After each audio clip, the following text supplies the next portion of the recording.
सबैजनालाई जय मसीह। आशा छ कुशल हुनुहुन्छ। यहाँहरूको बिचमा एउटा खण्ड पढ्न लागिरहेको छु।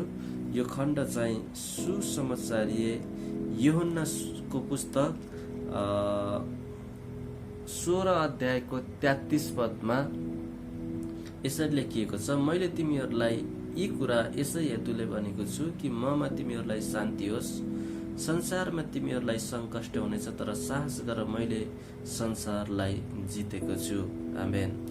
यो हामीले 16 अध्यायको अन्तिम खण्डलाई हेर्यौं भने र 17 अध्यायको शीर्षकलाई हेर्यौं भने आफ्नो निम्ति येशूको प्रार्थना पाउँछौं। र येशूले आफ्नो निम्ति प्रार्थना गर्नुभन्दा पहिला उहाँले एउटा वचन चाहिँ दिनुभयो। त्यो वचन चाहिँ के दिनुभयो भने, मैले तिमीहरूलाई यो कुरा यस हेतुले भनेको छु कि ममा तिमीहरूलाई शान्ति होस् र संसारमा तिमीहरूलाई सङ्कष्ट हुनेछ, तर साहस गर, मैले संसारलाई जितेको छु। हामीले तीनटा कुराहरू पाउन सक्छौं। एउटा चाहिँ ममा तिमीहरूलाई शान्ति, दोस्रो चाहिँ संसारमा तिमीहरूलाई सङ्कष्ट हुनेछ, तेस्रो चाहिँ साहस गर, मैले संसारलाई जितेको छु। अब यहाँ प्रभुले भन्नुभयो अन्तिम खण्ड चाहिँ मैले संसारलाई जितेको छु। हामीले बाइबलमा हेर्यौं भने प्रभु येशू ख्रीष्ट आउनुको उद्देश्य धेरै प्रकारले बुझ्न सक्छौं, तर एउटै प्रकारले हामी के बुझ्छौं भने मानिसमा जुन स्वर्गीय महिमा थियो, जुन पाप रहित हुँदाखेरिको जुन महिमा मानिसमा थियो, जसै पाप प्रवेश गर्यो त्यो महिमा निस्किएर गयो। अनि त्यो महिमा निस्किएर गयो र त्यो महिमाको जग्गामा पापले चाहिँ स्थान पायो। त्यही भएर बाइबलले भन्छ रोमी 23:23 मा कि सबै मानिसले पाप गरेका छन् र परमेश्वरको महिमासम्म पुग्नलाई चाहिँ चुकेका छन्, अथवा त्यो महिमा चाहिँ मानिसले हराएको छ। र अब यो पापमाथि विजय पापको प्रायश्चित रगतले मात्रै हुन्छ। अनि मानिसको पापको प्रायश्चित मानिसकै रगत चाहिन्छ र मानिसको रगत शुद्ध पवित्र हुनुपर्छ र संसारमा यस्तो कुनै मानिस छैन जो चाहिँ पवित्र छ। यसैया 1:15 पदमा हेर्यौं भने तिमीहरूले ज्यादै प्रार्थना गर्दा प्रार्थनामा आफ्नो हातहरू पसार्दा म सुन्ने छैन, किनभने तिमीहरूका हात रगतले भरिएका छन्, अशुद्ध। अझ दाउदले भन्नुहुन्छ, म जन्मदा नै आमाको गर्भमा आउँदा नै पापी भएर, अथवा म जन्मदा नै पापी भएर जन्मे भन्छ। अथवा त्यो स्वभाव मानिसले पापी स्वभाव लिएर जन्मिन्छ। त्यसरी नै अब यो मानिसको पापको प्रायश्चित गर्नको लागि मानिसमा पवित्र रगत छँदै छैन, अथवा मानिस पवित्र छँदै छैन। मानिस पवित्र नभएको कारणले गर्दा स्वयं सृष्टिकर्ता हामी पाउँदछौं हिब्रू 2 अध्यायको 13-12 हुनुपर्छ कि उसका छोरा छोरीहरू शरीर र रगत भएको कारणले गर्दाखेरि उसले आफैले पनि आफैलाई शरीर र रगतमा धारण गरे भन्ने कुराहरू हामी पाउँदछौं। उहाँ आफै शरीरमा देह धारण गरेर यो संसारमा आइकन मानिसको पापको लागि आफ्नो रगत बगाएर अनि मानिसको पापको प्रायश्चित गर्नुभएको छ। तर प्रायश्चित त तिनीहरूको मात्र हुन्छ जसले उहाँलाई मेरो पापको लागि मर्नुभयो र उहाँको रगतले मेरो पापको प्रायश्चित हुन्छ भन्ने कुरामा विश्वास गर्यो भने उसको पापको प्रायश्चित हुनेछ। बाइबलमा हामी पाउँछौं, यदि तिम्रो हृदयले ख्रीष्ट मेरो लागि मारिनु भएको हो भने हृदयले विश्वास गर्छौ र मुखले स्वीकार गर्छौ मेरो लागि मारिनुभयो, गाडिनुभयो, तेस्रो दिनमा मृत्युलाई जितेर पुनरुत्थान हुनुभयो भनेर हृदयले विश्वास गर्छौ र मुखले स्वीकार गर्छौ भने तिम्रो उद्धार हुनेछ भन्नुभएको छ। यो उद्धार अरू कसैको होइन, यो उद्धार अरू कसैको होइन। यो उद्धार दुःखको उद्धार पनि होइन, तपाईँ कतै कष्टमा हुनुहुन्छ त्यसको उद्धार पनि होइन, भौतिक उद्धार मात्रै होइन। तर यो उद्धार चाहिँ पापबाट जुन हाम्रो जीवन मृत्युमा अनन्त नरकमा हिँडिरहेको छ, त्यो जीवन हामीमा अलरेडी छ अब विश्वास गर्न साथ यो जीवनलाई चाहिँ मृत्युको जीवनबाट अनन्त जीवनमा परिवेश गरेका कुराहरू हामी पाउँछौँ। त्यही भएर बाइबलले भन्छ विश्वास गर्ने र हृदयले विश्वास गर्ने र मुखले स्वीकार गर्नेको उद्धार हुनेछ।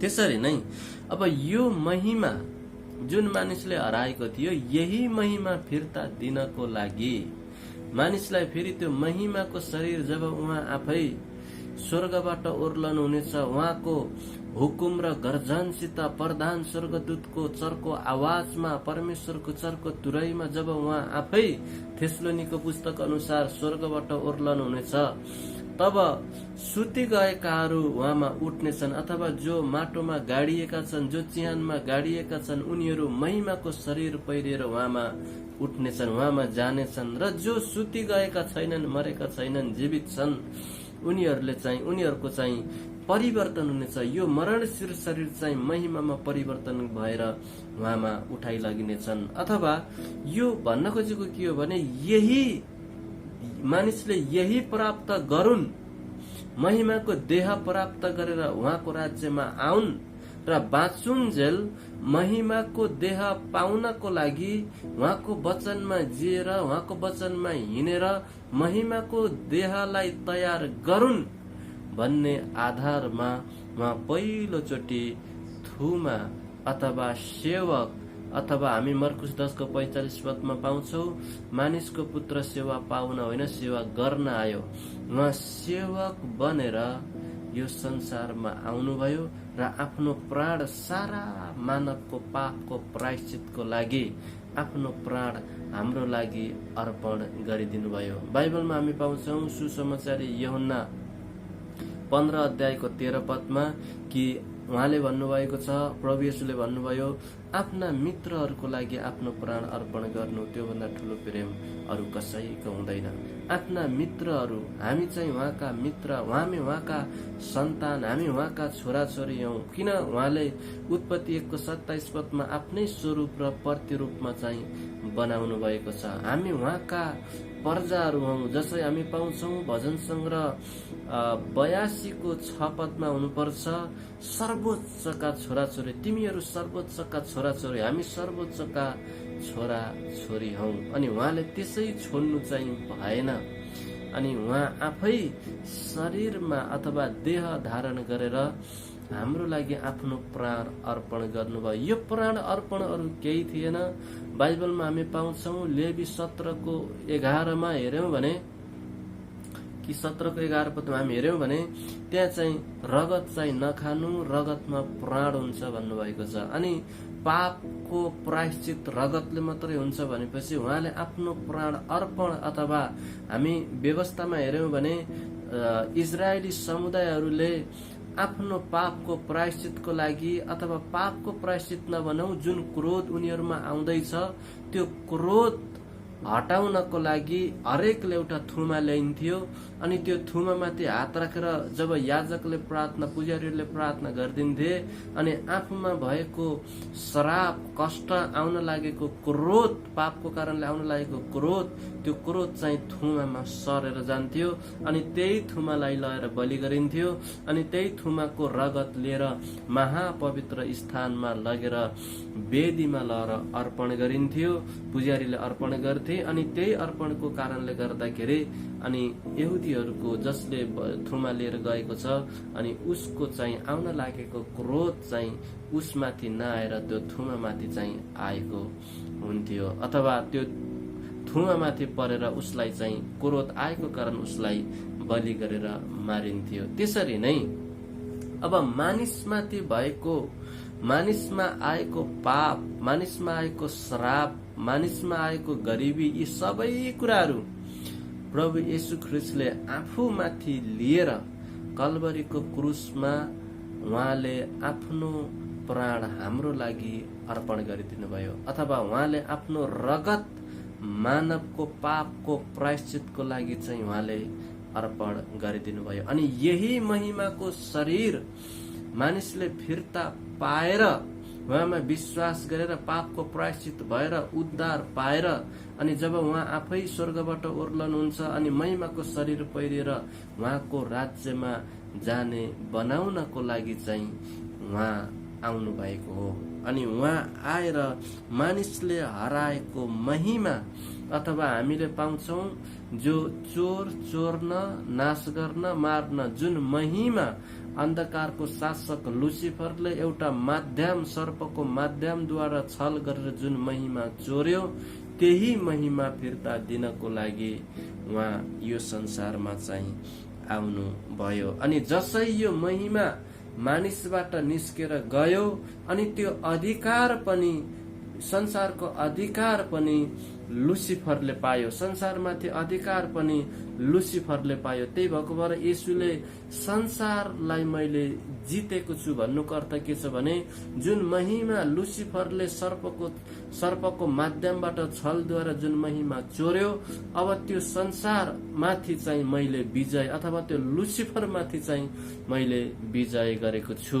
प्रकाश 12 को 10 पदमा पाउँछौ, दिन रात दोस्याउने, हाम्रो विरुद्धमा छोराछोरीको निम्ति दोष लाउने संसारलाई अथवा त्यो लुसिफरलाई चाहिँ येशूले कलसीको पुस्तक अनुसार उहाँले त्यसका सबै तमसुक, हाम्रो विरुद्धमा बनाइएका ती सबै तमसुकहरूलाई, दोषका तमसुकहरूलाई चाहिँ कल्वरीको क्रुसमा आफ्नो हातमा खुट्टामा काटी ठोकेर त्यो तमसुकलाई रद्द गरिदिनु भयो र त्यसका प्रधानता र त्यसका सबै शासकहरूलाई खुल्लम खुल्ला उहाँले तमसा चाहिँ देखाइदिनु भयो।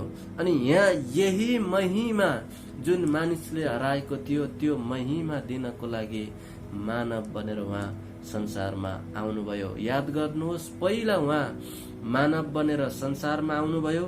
मर्कुस 10 अध्यायको 45 पाउँछौ, मानिसको पुत्र सेवा पाउन होइन सेवा गर्नको लागि आयो।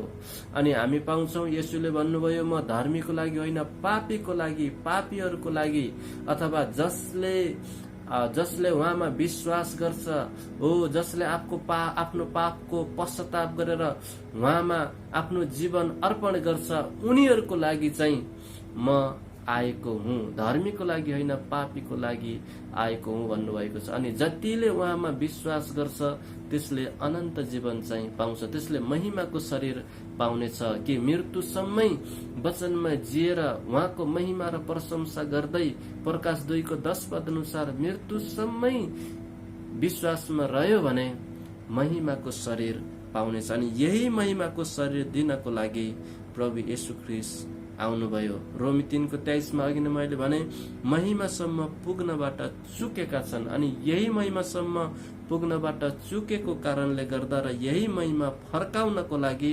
मृत्युसँग युद्ध गर्नको लागि येशू ख्रीष्ट आउनुभयो र मृत्युलाई जित्नुभयो। अनि उहाँले हामीलाई एउटा दुलही बनाएर जानुभएको छ। दुलही तिनीहरू हुन् जसले उहाँको वचनलाई पालन गर्छन् र जो उहाँको वचनमा जिउँछन्। अनि त्यसै कारणले गर्दा प्रभुले 3टा कुरा चाहिँ भन्नुभयो, ममा तिमीहरूलाई शान्ति। अब यो ममा तिमीहरूलाई शान्ति भन्ने कुरा कसरी हामीले चाल पाउने, कसरी बुझ्ने, कसरी तपाईले चाल पाउनुभयो? ममा तिमीहरूलाई येशूमा खै कतिजनाको विश्वास गरेर शान्ति छैन होला, कसरी? बाइबल के वचन झुटो? शान्ति हामी रोमी 14 को 17 पदमा पाउँछौ कि शान्ति उहाँले के भन्नुभएको छ भने ममा तिमीहरूलाई शान्ति। रोमी 14 को 17 पदमा हेरौं भने परमेश्वरको राज्य खानु पिउनु होइन, उहाँको राज्य त पवित्र आत्मामा धार्मिकता र शान्ति। पवित्र आत्मा, उहाँले हामीलाई पवित्र आत्मा दिनुभएको छ, पवित्र आत्मा पठाउनु भएको छ बैनाको रूपमा 2 कोरिन्थी 5 को 5 पद अनुसार। अनि यही पवित्र आत्माले तपाईं हाम्रो जीवनमा शान्ति ल्याउनुहुन्छ। तर भर यहाँ पर्छ कि हामीले पवित्र आत्मालाई हाम्रो जीवनमा आउनको लागि दिएका छौं कि छैनौं। यदि हामीले पवित्र आत्मालाई हाम्रो जीवनमा आउन दिएका छौं, उहाँलाई हामीले स्वीकार गरेका छौं, पेन्टिकोसको दिनमा जस्तै आत्माले भरिएका छौं भने कतै न कतै हाम्रो जीवनमा शान्ति छ। दुःखको समयमा पनि कष्टको समयमा पनि त्यो शान्तिले नै दुःख कष्टमाथि चाहिँ विजय गर्छ। अनि अर्को कुरा चाहिँ के छ भने यो संसारमा तिमीहरूलाई संकष्ट हुनेछ। अघि नै मैले भने दोस्रो कोरिन्थी 4 अध्यायको 4 पद अनुसार यो संसारको ईश्वर लुसिफर जुन संसारमाथि उसलाई अधिकार दियो, जसै महिमा निस्केर गयो उसले अधिकार पायो। येशूलाई पनि परीक्षामा यो सबै वैभवहरू देखाएर मलाई दण्डवट गर्नुभयो भने म तपाईलाई दिनेछु भनेको थियो।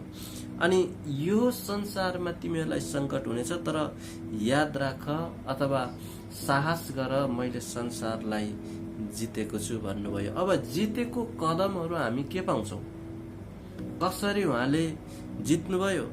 अदनको बगैँचामा उत्पत्ति 3 अध्यायमा हामीले हेर्यौं भने मानिस परीक्षामा फेल भएकै कारणले गर्दाखेरि पाप परिवेश भयो भने अब त्यही अदनको बगैँचा नभनौं तर उजाड स्थानमा, मत्ती 4 अध्यायमा उजाड स्थानमा, त्यहाँ चाहिँ हरियाली अदनको बगैँचा थियो भने यता चाहिँ उजाड स्थानमा प्रभु येशू ख्रीष्ट त्यही परीक्षामा चाहिँ पास हुनुभयो, जितेको पहिलो कदम। त्यसपछि हामीले उत्पत्ति 3 अध्यायको 6 पदमा हेर्यौं भने हब्बालाई हेर्दाखेरि असल लाग्यो, जुन लुसिफरले सर्पको माध्यमद्वारा फल खाऊ भने अनुमति दियो अनि हेर्दाखेरि असल लाग्यो। अनि हामी मत्ती 4 अध्यायको 2 पदमा हेर्यौं भने पनि जसरी हब्बालाई हेर्दा खानको लागि असल लाग्यो, त्यसरी नै येशू ख्रीष्टलाई पनि 40 दिन र 40 रात केही नखानु हुँदाखेरि बाइबलले भन्छ उहाँ भोकाउनु भएको थियो। उता चाहिँ असल मात्र लागेको थियो, तर यता चाहिँ पूर्ण रूपमा येशू चाहिँ भोकाउनु भएको थियो। त्यही भोकाएकै बेलामा त्यही लुसिफर चाहिँ जो सर्पको माध्यमद्वारा हब्बालाई फसाएको थियो, त्यही लुसिफर येशूसँग आएर ढुङ्गालाई चाहिँ रोटी बन्ने आज्ञा दिनुहोस् भन्यो। अनि येशूले त्यो गर्नु भएन, जितेको दोस्रो पोइन्ट। अनि त्यसपछि लुसिफरले आदम र हब्बालाई के भन्यो? तिमीहरूका आँखा खुल्नेछ, तिमीहरूका आँखा चाहिँ खुल्नेछ। अनि यता येशू ख्रीष्टलाई पनि सारा वैभव चाहिँ देखायो,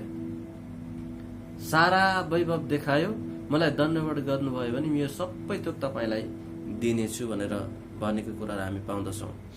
अनि अर्को कुरा चाहिँ उत्पत्ति 3 अध्यायको 5 पदमा हेर्यौं भने तिमीहरू परमेश्वर जस्तै हुनेछौ भनेर लुसिफरले चाहिँ आदम र हब्बालाई भनेको थियो भने यता मत्ती 4 अध्यायको 6 पदमा हेर्यौं भने तपाई परमेश्वरको पुत्र हो भने यहाँबाट हाम फाल्नुहोस्। उता चाहिँ परमेश्वर जस्तै हुनेछौ भनेर भन्यो, यता चाहिँ तपाई परमेश्वरको पुत्र हो भने यो मन्दिरबाट चाहिँ हाम फाल्नुहोस् भनेर भन्यो। यो सबै कुरामा चाहिँ येशू विजयी हुनुभयो। यो सबै कुरामा येशूले पालन गरेर, यो वचन पालन गरेर, यो उहाँले वचन पालन गरेर यो सबै देखाउनु एउटा तपाई हाम्रो लागि नमुना पनि हो। हामी पनि यही बाटो भएर निस्किनु पर्छ, यही बाटो गुज्रिनु पर्छ, यसरी नै हामी कदम चाल्नु पर्छ भन्ने कुराहरू येशूले देखाउनु भएको पनि हो। यो हाम्रो लागि एउटा उदाहरण पनि हो। अनि अर्को कुरा चाहिँ के छ भने यहाँ विजय हुनु भएको कुराहरू हामी पाउँछौं। त्यसरी नै येशूले के भन्नुभयो? संसारमा तिमीहरूलाई संकष्ट हुनेछ, संकष्ट अवश्य हुनेछ। अब येशूलाई बहकाउन आदम र हब्बालाई बहकायो, येशूलाई पनि बहकाउन खोज्यो, सकेन भने आज उसले बहकाउने तपाई हामीलाई मात्रै हो, तपाई हामीलाई नै हो। जसले उहाँको वचनलाई पालन गर्छ र वचनमा हिँड्छ त्यसैलाई उसले चाहिँ बहकाउन खोज्छ। त्यही भएको भएर अब हामी साहसिलो चाहिँ हुनु पर्यो, साहस गर्नु पर्यो हामीले।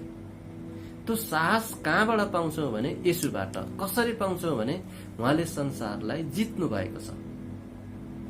अब जस्तै हामीलाई संसारमा संकष्ट भएको छ भनेपछि जसै हामीले येशूलाई सम्झिन्छौं, उहाँले संसारलाई जित्नु भएको छ भनेपछि हामीलाई ओहो उहाँले संसारलाई जित्नु भएको छ भनेपछि हामीलाई उहाँबाट साहस मिल्दछ।